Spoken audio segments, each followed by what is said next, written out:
धुळे जिल्ह्यामध्ये अवकाळी पावसाने थैमान घातलं.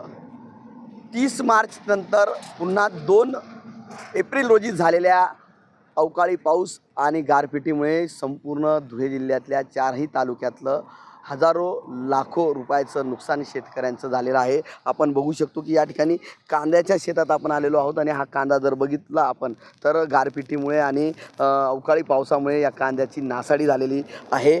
जिल्ह्यात फक्त 2 एप्रिल रोजी जो पाऊस झाला आणि अवकाळी जे काही गारपीट झाली त्यामुळे तब्बल धुळे जिल्ह्यातल्या 234 गावातील 18,687 शेतकऱ्यांचं जवळपास या ठिकाणी 11,627 हेक्टरवर नुकसान झालेलं आहे. त्यामध्ये पपई असतील, लिंबू असतील, डाळिंब असेल, चिक्कू असेल, केळी असेल, आंबा असेल, त्याचबरोबर या फळबागांसह या ठिकाणी गहू असेल, हरभरा असेल, रब्बी, ज्वारी आणि मका या पिकांचं प्रचंड मोठ्या प्रमाणात नुकसान झालेलं आहे.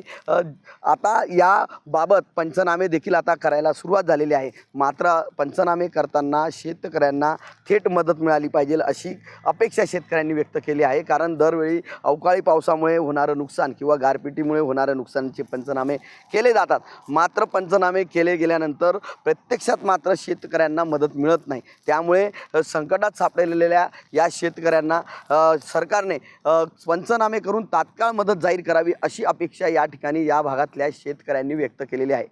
मनीष मासोळे, TV9 मराठी, धुळे.